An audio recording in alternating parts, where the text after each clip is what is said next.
En la iglesia, bienvenidos sean.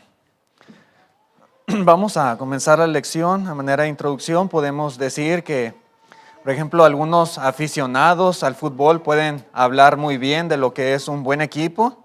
Algunos aficionados pueden hablar muy bien de lo que es un buen juego, de lo que es un buen logro deportivo. Sin embargo, eso no quiere decir que ellos sean buenos jugadores de fútbol, ¿verdad? Una cosa no implica necesariamente la otra. Religiosamente hablando, hermanos, es exactamente lo mismo. Alguien puede hablar de Biblia, alguien puede hablar de iglesia, alguien puede hablar de Dios, etcétera, pero eso no quiere decir que esa persona sea un buen cristiano. En esta mañana, hermanos, la lección que quiero que veamos está basada ahí en Mateo capítulo 7, versículo 21. En las palabras del Señor Jesucristo cuando dijo lo siguiente: no todo el que me dice Señor, Señor, entrará en el reino de los cielos, sino el que hace la voluntad de mi Padre que está en los cielos. Dice el 22, muchos me dirán en aquel día, Señor, Señor, ¿no profetizamos en tu nombre? ¿Y en tu nombre echamos fuera demonios? ¿Y en tu nombre hicimos muchos milagros? Verso 23, y entonces les declararé, nunca os conocí. Apartaos de mí, hacedores de maldad. La lección, hermanos, se titula en esta mañana, no todo el que me dice Señor, Señor.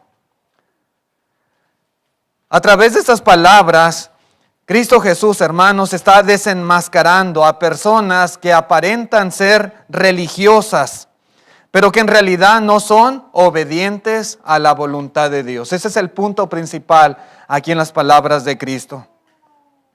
Y es que en aquel gran día, ese día en que seremos juzgados todos, lo único que será tomado en cuenta para dictaminar nuestro destino eterno es si fuimos obedientes o si no fuimos obedientes a la palabra de Dios, a la voluntad del Señor. Lamentablemente es muy común conocer personas que piensan que a Dios no le importa lo que uno cree. Uno puede escuchar personas decir que a Dios no le importa cómo uno adora, es igual. Que a Dios, hermano, no le importa lo que uno hace y cómo uno vive. Que lo único importante delante de Dios es ser buenas personas. Que lo único que importa es que uno sea sincero en sus creencias, sin importar cuáles sean. Muchas personas piensan así.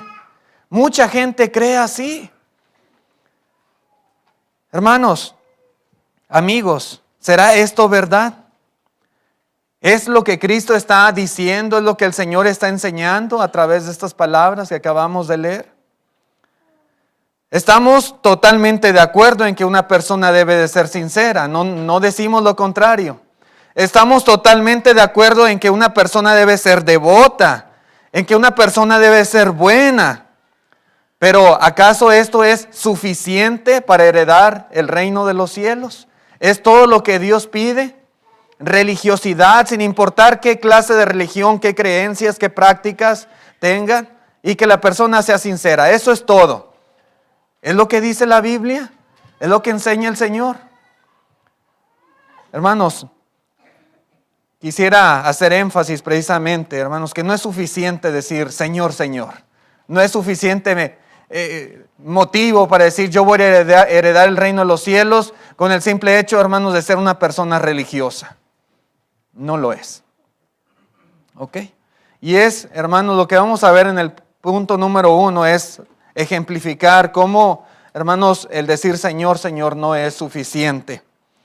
Y decimos que no es suficiente porque hay ejemplos en la Escritura que así lo revelan. Por ejemplo, hermanos, no fue suficiente para aquel eunuco etíope. Vamos a ver la Escritura y en Hechos capítulo 8. Hechos capítulo 8 y versículo 26 en adelante. Dice así la palabra de Dios. Un ángel del Señor habló a Felipe diciendo, levántate y ve hacia el sur por el camino que desciende de Jerusalén a Gaza, el cual es desierto. Felipe era un discípulo del Señor, un siervo, un evangelista.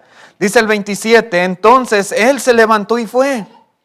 Y sucedió que un etíope, eunuco, funcionario de Candace, reina de los etíopes, el cual estaba sobre todos sus tesoros y había venido a Jerusalén para adorar.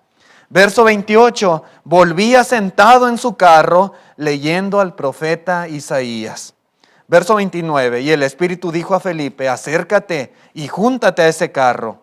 Acudiendo Felipe, le oyó que leía al profeta Isaías y dijo, ¿pero entiendes lo que lees? Él le dijo, ¿y cómo podré si alguno no me enseñare? Y rogó a Felipe que se subiese y se sentara con él. Hermanos, nadie puede negar que este hombre, que era eunuco, que era etíope, ¿verdad? Y que había venido hasta Jerusalén, era un hombre religioso. Nadie puede decir lo contrario. Era un hombre religioso, ¿sí? Era un creyente del verdadero Dios. Podemos decir que este hombre era una persona devota y sincera. Era un hombre que había hecho un largo viaje desde su país, desde Etiopía hasta Jerusalén. Tal vez miles de kilómetros, de millas, para venir a adorar a Dios. Es lo que dice. Había venido a Jerusalén para adorar. Un hombre, hermanos, que a pesar de su importancia, era funcionario de la reina de Candace, ¿verdad? La reina de los etíopes. Era como el ministro de finanzas, por así decir, de aquel país. Y este hombre era una persona importante, de una buena posición social y económica. Pero este hombre a la vez podemos decir que era humilde de corazón. Era un hombre que aprovechaba bien el tiempo, porque dice aquí la palabra que venía leyendo las escrituras. Y no solamente las leía, sino que este hombre estaba muy interesado en tener un conocimiento correcto de lo que leía. De tal manera dice aquí que rogó a Felipe que subiese al carruaje y que le explicara más exactamente aquello de lo cual hablaba el profeta Isaías. Hermanos, amigos, la pregunta es, ¿todas estas virtudes del eunuco eran suficientes delante de Dios? ¿Todas estas virtudes eran suficientes para ser salvo y entrar en el reino de los cielos? Era buen hombre, era sincero, era creyente, era estudioso de las Escrituras. ¿Era suficiente? Es la pregunta. Si es así, hermanos, entonces, ¿por qué el Espíritu Santo envía a Felipe a él? ¿Por qué el Espíritu Santo le dice, ve, júntate a ese carruaje? ¿Por qué el Espíritu Santo lo manda a predicarle, a enseñarle? ¿Por qué? Si es así, hermanos, entonces, ¿qué necesidad hay de subirse a ese carro y explicarle lo que el profeta Isaías estaba diciendo? ¿Qué necesidad? Si con el simple hecho de ser religioso es suficiente y basta. ¿Por qué? Hermanos, la realidad es que toda la religiosidad y sinceridad que el eunuco tenían simplemente no eran suficientes. No lo eran. Dice, continuando la lectura en el versículo 35, dice, entonces Felipe, abriendo su boca y comenzando desde esta escritura, le anunció el evangelio de Jesús. Verso 36, y yendo por el camino llegaron a cierta agua y dijo el eunuco, aquí hay agua que impide que yo sea bautizado. Felipe dijo, si crees de todo corazón, bien puedes. Y respondiendo dijo, creo que Jesucristo es el Hijo de Dios. Y mandó parar el carro y descendieron ambos al agua, Felipe y el eunuco, y le bautizó. Cuando subieron del agua, el Espíritu del Señor arrebató a Felipe y el eunuco no le vio más, pero él siguió gozoso su camino. Hermanos, el eunuco necesitaba oír y necesitaba obedecer el evangelio de Jesucristo. Por eso dice aquí, hermanos, que Felipe, comenzando de esa escritura, le anunció el evangelio de Jesús. Era religioso, sí, pero había algo que él, hermanos, no conocía. Había algo que este hombre no había hecho aún en obediencia a Dios. Y necesitaba hacerlo, porque lo que hasta ese momento era, simplemente no bastaba a los ojos de Dios. ¿Sí? El eunuco necesitaba creer con todo su corazón que Jesucristo es el Hijo de Dios. El eunuco necesitaba confesar con su boca esa fe. El eunuco necesitaba ser bautizado y recibir el perdón de sus pecados. Sí. Era buen hombre, era sincero, era creyente en Dios, sí, pero no era suficiente. Esto a lo cual lo guía Felipe era lo que este hombre necesitaba hacer en ese momento para poder ser salvo de todos sus pecados. Podemos decir que el eunuco, a pesar de ser muy religioso, no fue salvo de sus pecados, sino hasta que escuchó el evangelio de Jesucristo, lo creyó y se bautizó. Pero un ejemplo más.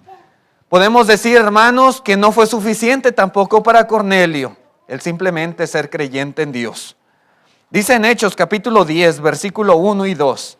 Había en Cesarea un hombre llamado Cornelio, centurión de la compañía llamada La Italiana, piadoso y temeroso de Dios con toda su casa, y que hacía muchas limosnas al pueblo, y que oraba a Dios siempre. Este es Cornelio.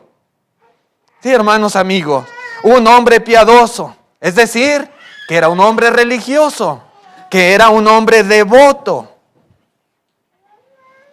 Pero no solamente era religioso, este hombre era temeroso de Dios con toda su casa. Es decir, que su religiosidad no era algo externo solamente. ¿Sí? Su religiosidad, hermanos, provenía de su corazón. Él realmente era temeroso de Dios. Así dice la Biblia. Temeroso de Dios. Y era temeroso de Dios, hermanos, con toda su casa.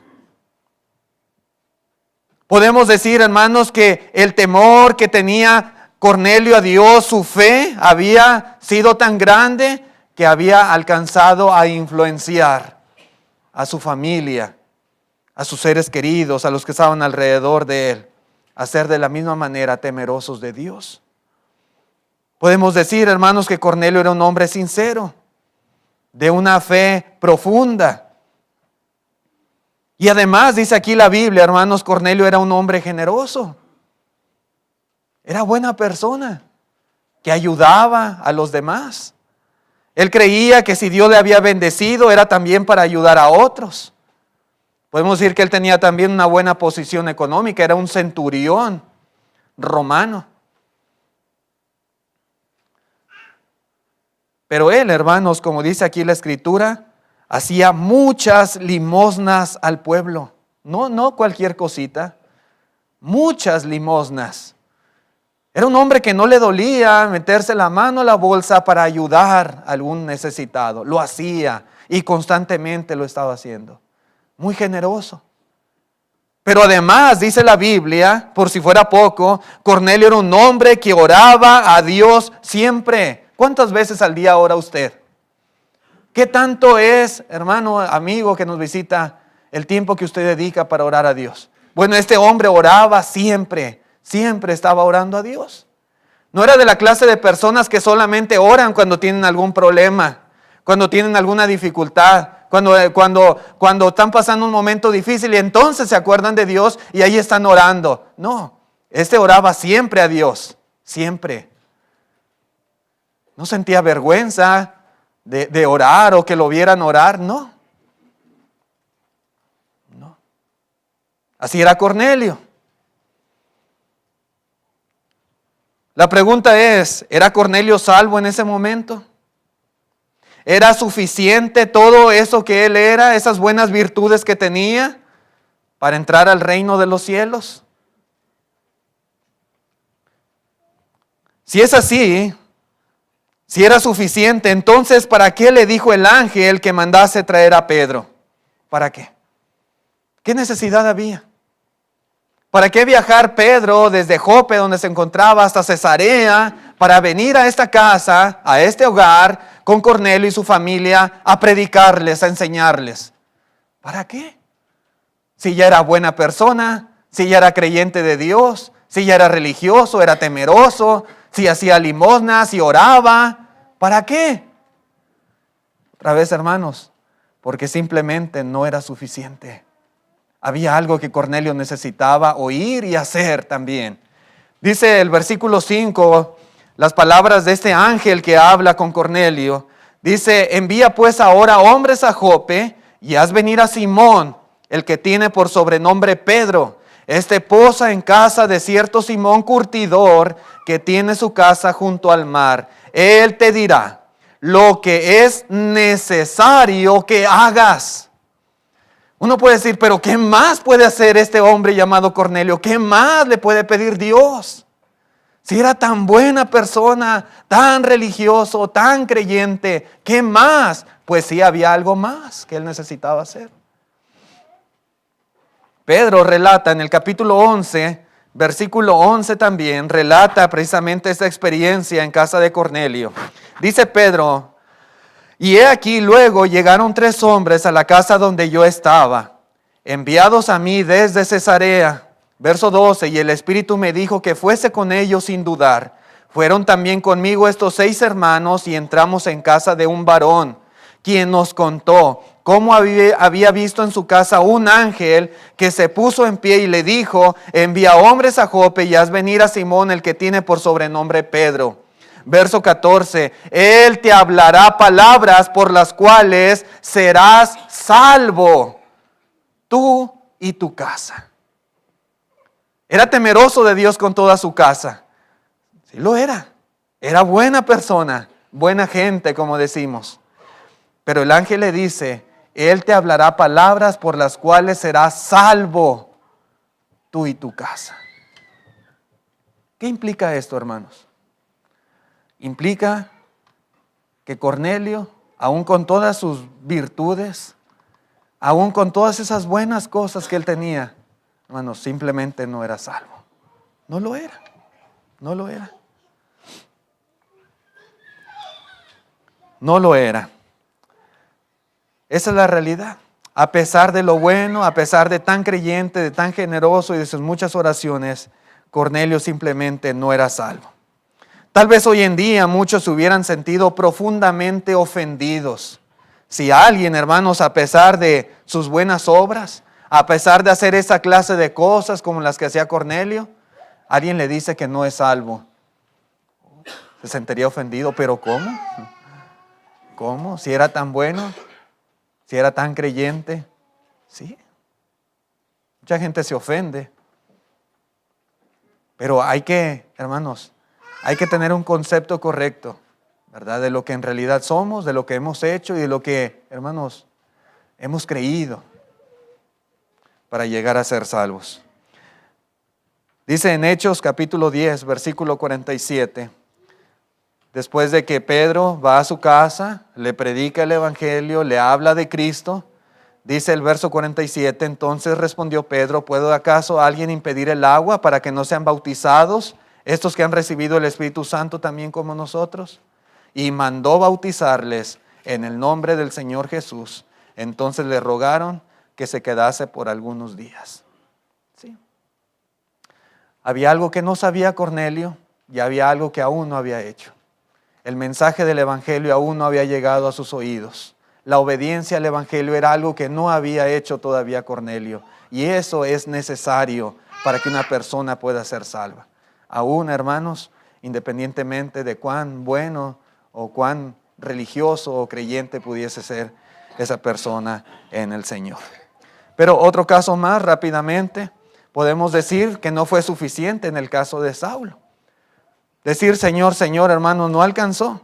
En Hechos 22, versículo 3, dice, yo de cierto soy judío. Sí, judío, hermanos, del pueblo de Dios.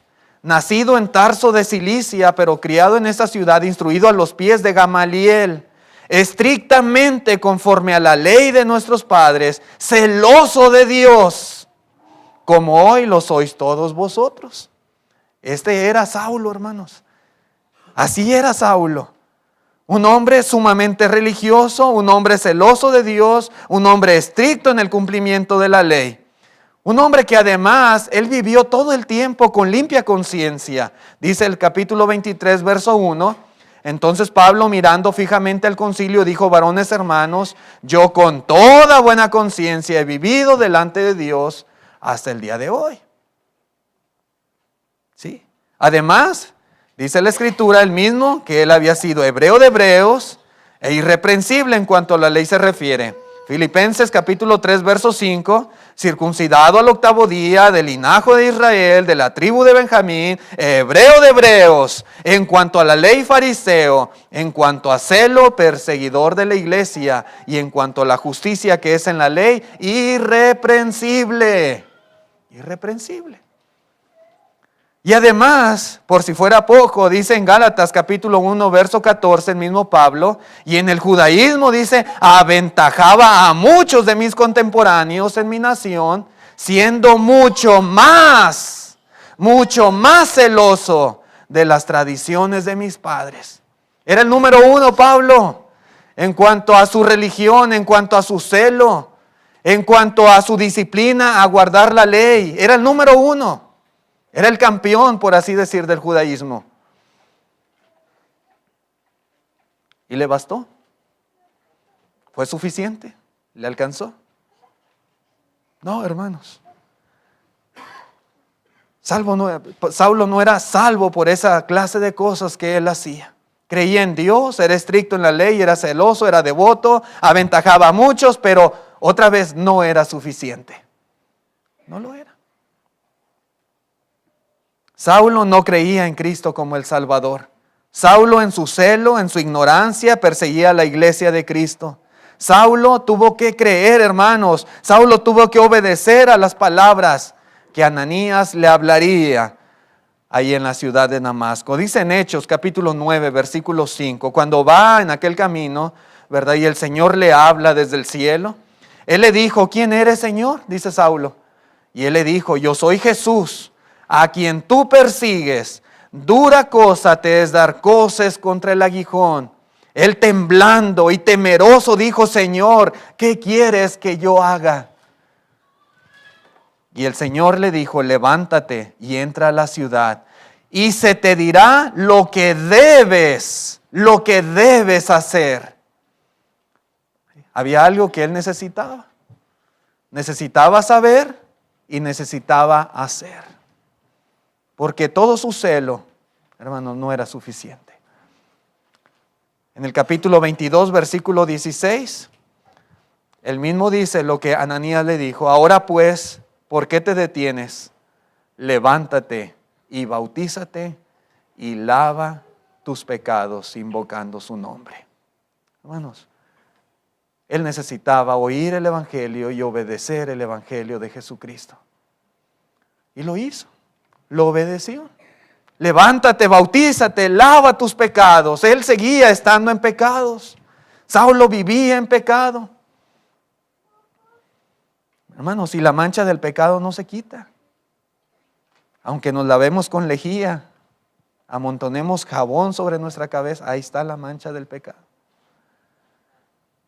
Dice en el capítulo 9, verso 18, y al momento le cayeron de los ojos como escamas, y recibió al instante la vista, y levantándose, fue bautizado. Lo que hizo este hombre llamado Saulo. Pudiéramos seguir ejemplificando, hermanos, pero yo creo que esto es suficiente para darnos cuenta que una persona puede ser buena, puede ser creyente, puede ser religiosa, pero hay más cosas que hacer. No es todo lo que esa persona tiene que hacer, ¿verdad?, a los ojos de Dios. Pero otra cosa importante en esta lección: no todo el que me dice Señor, Señor, implica, hermanos, que necesitamos estar en la verdad. Si no importa lo que uno crea, como algunos dicen, si no importa lo que uno practique, si no importa la religión que uno profesa, entonces ¿por qué la Biblia nos advierte una y otra vez acerca del error? ¿Por qué la Biblia nos advierte acerca de la mentira? ¿Por qué la Biblia nos enfatiza y nos habla mucho acerca de la apostasía? ¿Por qué el Señor nos advierte de los falsos maestros, de los obreros fraudulentos, de evangelios diferentes, de doctrinas de demonios? ¿Por qué? ¿Por qué? Si no importa lo que uno crea. ¿Por qué? Si es igual la doctrina que uno abrace. ¿Por qué? Hermanos, veamos algunos textos en la palabra de Dios. En la segunda carta de Juan, capítulo 1, versículo 9, dice: cualquiera que se extravía y no persevera en la doctrina de Cristo, no tiene a Dios. No tiene a Dios. ¿Da igual? Para Dios, hermanos, ¿da igual cualquier doctrina que uno crea, que abrace, que siga? No es igual. La gente puede decir esto, pero no es cierto. Como decía un compañero en el trabajo, son mentiras del diablo. Mentiras del diablo. El que persevera en la doctrina de Cristo, ese sí tiene al Padre y al Hijo. Verso 10, si alguno viene a vosotros y no trae esta doctrina, no le recibáis en casa ni le digáis bienvenido. Porque el que le dice bienvenido participa en sus malas obras. ¿Cuáles malas obras? Una doctrina diferente. ¿Sí? Una doctrina que no es doctrina de Cristo. Esa es una mala obra. ¿Sí? Aunque para muchos hoy en día, hermanos, no importa lo que uno cree y practique, para Dios importa. Si alguien se extravía de la verdad, si alguien no persevera en la doctrina de Cristo, no tiene a Dios, no tiene comunión con Dios y no tiene cabida en el reino de Dios. Simplemente. No. Decir Señor, Señor, para muchos simple y sencillamente no será suficiente. Toda persona debe de perseverar, como dice aquí Juan, en la doctrina pura de Cristo. Y si la religión de tal persona, hermanos, no armoniza con la doctrina de Cristo Jesús, hermanos, tenga por seguro que espiritualmente dicha persona está perdido, porque no tiene a Dios. No tiene a Dios. Es muy importante lo que uno cree, lo que uno practica. ¿Qué doctrina profeso tener? Es muy importante. Primera carta de Pedro, capítulo 1, verso 22, dice: habiendo purificado vuestras almas por la obediencia a la verdad, mediante el Espíritu, para el amor fraternal no fingido, amaos unos a otros entrañablemente de corazón puro, siendo renacidos, no de simiente corruptible, sino de incorruptible, por la palabra de Dios que vive y permanece para siempre. Hermanos, para poder purificar nuestra alma y ser libre del pecado y nacer de nuevo, toda persona, como dice aquí Pedro, necesita obedecer a la verdad. A la verdad. La cuestión es, ¿qué pasa si soy buena persona y soy religioso y soy sincero, pero no he obedecido a la verdad? Hermanos, ¿seremos salvos simplemente por nuestra religiosidad?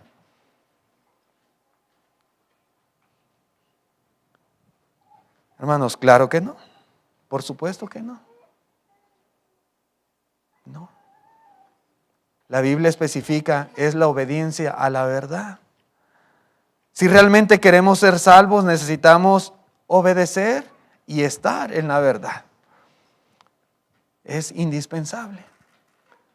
En Mateo capítulo 7, verso 15, dice el Señor: guardaos de los falsos profetas que vienen a vosotros con vestidos de ovejas, pero por dentro son lobos rapaces.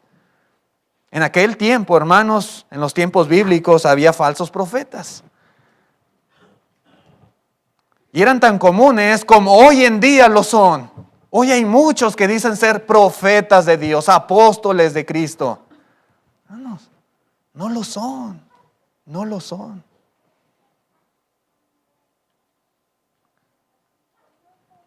Son la clase de maestros que hablan simplemente lo que la gente quiere oír, pero alejados de lo que en realidad la palabra de Dios dice. Y el Señor, hermanos, nos advierte, el Señor nos manda cuidarnos de tales personas, cuya apariencia, cuyas palabras suenan a religión, pero en realidad son lobos rapaces. En realidad son obreros fraudulentos.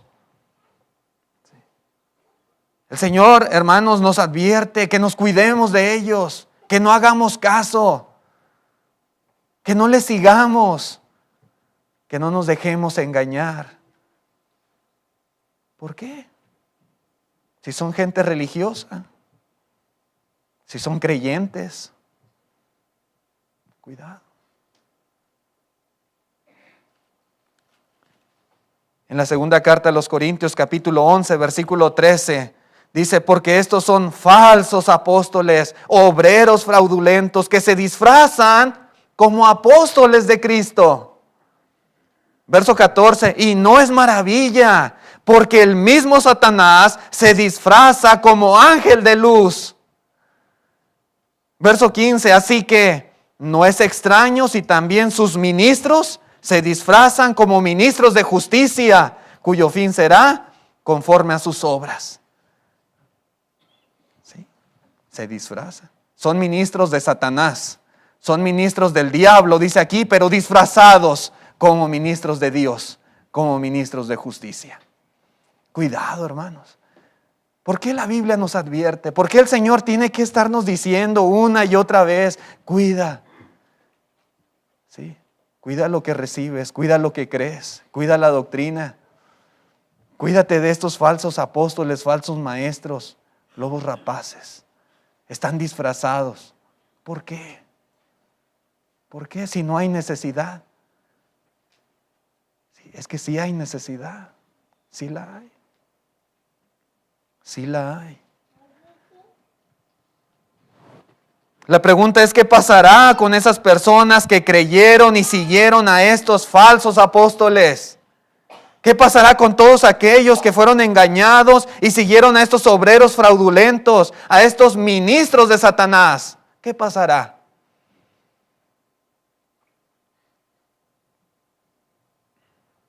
¿Serán salvos solo porque fueron sinceros? ¿Serán salvos solo porque fueron religiosos? ¿Llevará Satanás y sus ministros a estas personas a la vida eterna? ¿Los llevará al cielo? Hermanos, por supuesto que no. Satanás no quiere llevar a las personas al cielo.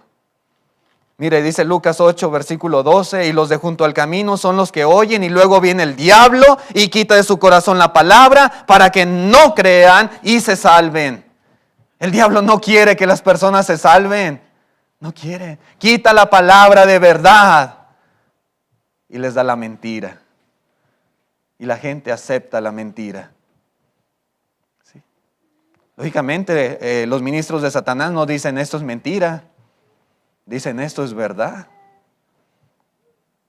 Como la serpiente engañó a Eva. Le dijo, no vas a morir. Vas a ser como Dios. Y ella creyó.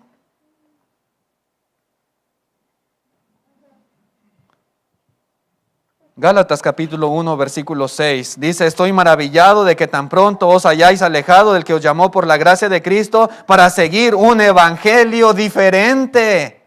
No que haya otro, sino que hay algunos que os perturban y quieren pervertir el evangelio de Cristo. Verso 8, mas si aún nosotros, dice Pablo siendo apóstol, o un ángel del cielo os anunciare otro evangelio diferente del que os hemos anunciado, sea anatema. Y la palabra anatema quiere decir sea maldito. Dios le maldice.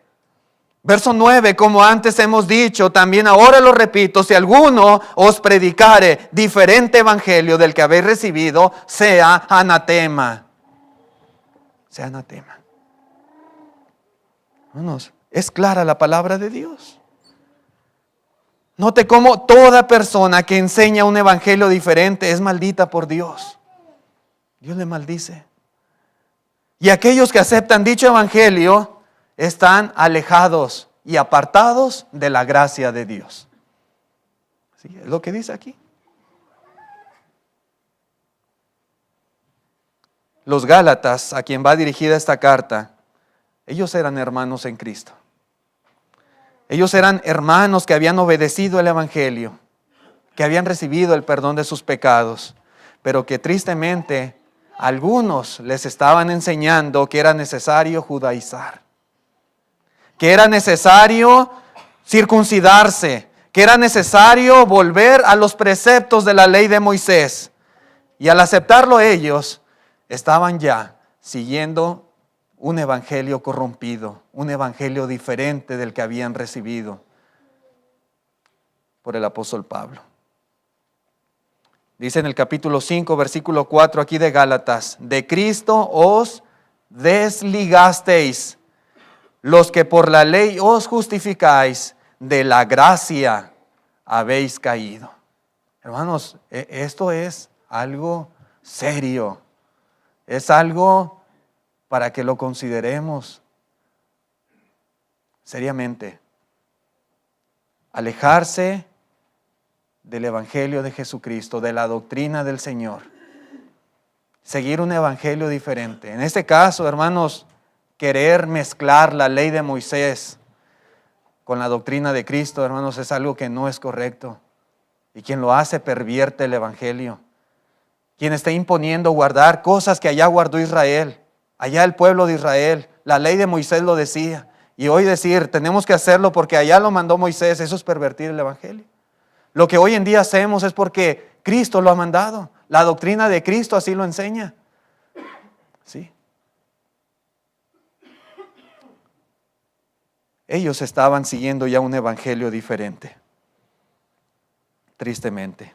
En la primera carta de Juan, capítulo 4, verso 1, dice Juan: amados, no creáis a todo espíritu, sino probad los espíritus si son de Dios, porque muchos falsos profetas han salido por el mundo.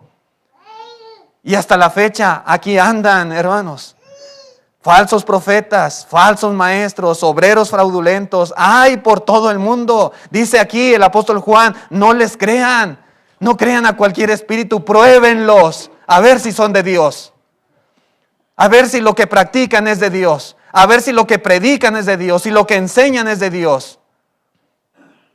Pruébenlos. ¿Cómo? Con la Escritura. Hermanos, otra vez, porque hay que tener cuidado de no creer a cualquiera, de no practicar lo que sea. Como algunos dicen, no importa lo que uno crea, no importa lo que uno practique. Mentira, sí importa, sí importa.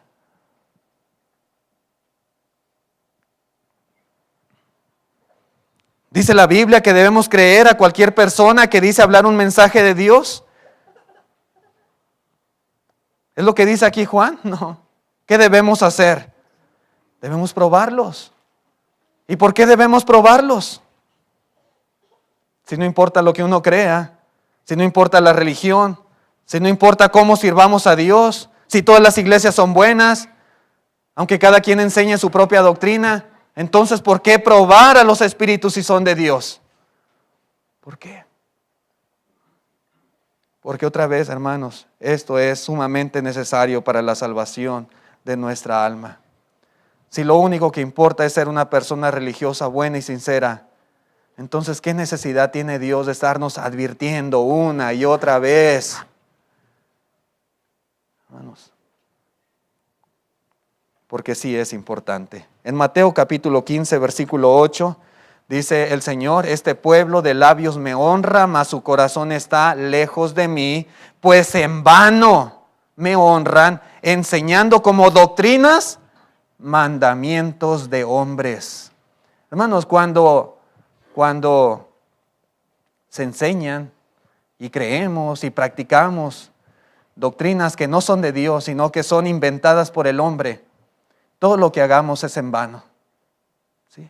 Todo nuestro servicio a Dios es en vano. Todo nuestro esfuerzo es en vano. Nuestra religiosidad es vana. ¿Sí? Dice aquí el Señor Jesucristo: en vano me honran. Porque esa doctrina no es mía, no es de mi Padre, es doctrina de hombres.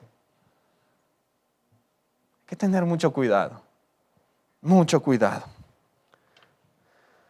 Pero rápidamente, hermanos, quiero decirles que el Señor demanda unidad. Lamentablemente hoy en día existe un sinfín de grupos religiosos, un sinfín de denominaciones, muchas creencias, muchas prácticas, diferentes evangelios, diferentes bautismos, doctrinas, etcétera, y todos afirman estar en la verdad. Todos afirman ser dirigidos y guiados por Dios. Todos afirman enseñar y practicar lo correcto, todos. Aun cuando, hermanos, todo es diferente. ¿Cómo es posible? ¿Cómo puede Dios guiar a una persona a hacer una cosa y a otra persona la guía a hacer otra totalmente diferente? ¿Cómo Dios guía a una persona a enseñar una cosa y a aquellos los guía a predicar lo opuesto? ¿Cómo Dios puede guiar a una persona a practicar algo y aquellos practican algo totalmente diferente? ¿Cómo pueden ser todos guiados por Dios al mismo tiempo y hacer todo diferente a la vez? No puede ser. No puede ser. Eso es algo totalmente imposible. Peor aún, hermanos, muchas personas piensan que Dios los guía a todos y que la salvación la pueden encontrar en cualquier lugar, independientemente de lo que ahí se enseña o de lo que ahí se practique. Pero otra vez, hermanos, eso no es lo que Dios ha revelado en su palabra. En Juan 17, versículo 20, dice la Escritura, dijo el Señor, mas no ruego solamente por estos, sino también por los que han de creer en mí por la palabra de ellos, para que todos, dice, todos sean uno. Estos y los que van a creer en mí, que todos sean uno, es la oración de Jesús. Como tú, oh Padre, en mí y yo en ti, también ellos sean uno en nosotros, para que el mundo crea que tú me enviaste. La gloria que tú me diste, yo les he dado para que sean uno. Así como nosotros somos uno, yo en ellos y tú en mí, para que sean perfectos en unidad, para que el mundo conozca que tú me enviaste y que los has amado a ellos como también a mí me has amado. Es lo que dice el Señor. ¿Por qué oró Jesús por la unidad de los que habían de creer en Él? ¿Le interesa a Cristo que realmente estemos unidos? ¿Que creamos lo mismo? ¿Que pensemos lo mismo? ¿Que hablemos lo mismo? Claro que sí le interesa al Señor. Por supuesto. Quien diga, hermanos, que no importa que creamos diferentes doctrinas, que practiquemos diferentes cosas, está contradiciendo a Jesús. Está contradiciendo sus palabras, está contradiciendo la oración del Señor. No es el deseo de Dios, no es el deseo de Cristo.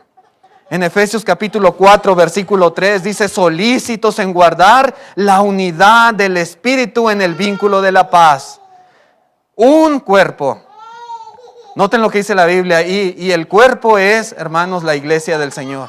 Dice un cuerpo y un espíritu, como también fuisteis llamados en una misma esperanza de vuestra vocación. Verso 5, un Señor, una fe, un bautismo, un Dios y Padre de todos, el cual es sobre todos y por todos y en todos. Yo puedo ver aquí unidad, hermanos. Una y otra vez el apóstol Pablo hace énfasis en la unidad. ¿Sí? La realidad, hermanos, es así como hay un Dios. Es que así como hay un Padre, así como hay un Espíritu, un Señor Jesucristo, también hay un solo cuerpo. También hay una sola fe. Hay una esperanza, hay un bautismo, es lo que dice aquí la Escritura. Solamente hay uno. Y como dice Pablo, debemos ser solícitos. Debemos de luchar, esforzarnos por alcanzar la unidad. No por promover la división. No por promover el denominacionalismo, el sectarismo. No, la unidad. Por medio del Espíritu podemos tener la unidad. ¿Sí? Por medio de la revelación del Espíritu Santo es que podemos llegar a la unidad de la fe. En el mundo religioso hay muchos cuerpos, hay muchas fees, hay muchas esperanzas, hay muchos bautismos. Pero el punto del apóstol Pablo es que solamente hay uno verdadero. Uno. Y cada uno de nosotros debe de luchar y esforzarse por estar en esa verdad. Primera los Corintios 1:10 dice, os ruego, hermanos, por el nombre de nuestro Señor Jesucristo, que habléis todos una misma cosa y que no haya entre vosotros divisiones, sino que estéis perfectamente unidos en una misma mente y en un mismo parecer. ¿Qué le parece? Así debe de ser. Ese es el deseo del Señor. Si no importa estar divididos, si no importa que creamos diferente, si no importa que hablemos diferentes cosas, entonces, ¿por qué Pablo reprende a los corintios? ¿Por qué? ¿Por qué? ¿Por qué no les dijo, hermanos, que no había problema, solamente que fueran sinceros? ¿Por qué no dijo eso Pablo? Bueno, porque sí importa otra vez. Porque la realidad es que el Señor sí demanda unidad. El Señor demanda unidad en la doctrina, unidad en la práctica, unidad en el culto, unidad en la organización, en la esperanza, en la iglesia, unidad. Que todos, hermanos, estemos unidos en la verdad, en la doctrina del Señor. Claro que sí importa. Hermanos, no basta decir Señor, Señor. No basta. Que quede claro eso. No basta ser una persona religiosa. No basta ser un creyente. No basta ser una persona llena de virtudes. No es suficiente. No lo es. Toda persona necesita obedecer el evangelio verdadero. Toda persona necesita estar plenamente seguro que actualmente persevera en la doctrina de Cristo Jesús. Y si no lo está, entonces necesita hacer lo correcto. Dejar las tradiciones de los hombres, dejar las doctrinas de hombres y obedecer solamente la doctrina de Cristo Jesús. Hermanos, por ejemplo, si usted quiere llegar al Paso, Texas, quiere llegar al Paso y toma el 20, pero en vez de agarrar hacia el oeste, agarre hacia el este. Y ahí va usted, caminando y va recio, porque quiere llegar al Paso, Texas, pero va hacia el este. Por muy bueno que usted sea y por muy sincero y por muy recio que vaya, nunca va a llegar al Paso, Texas. Nunca. Así es exactamente en nuestro viaje al cielo. Por muy bueno y sincero que sea un hombre, una persona, si va en el camino incorrecto, nunca va a llegar. Necesita detenerse y devolverse y tomar el camino correcto. Gracias por su atención, que Dios le bendiga y gracias por su paciencia para escuchar esta lección. Vamos a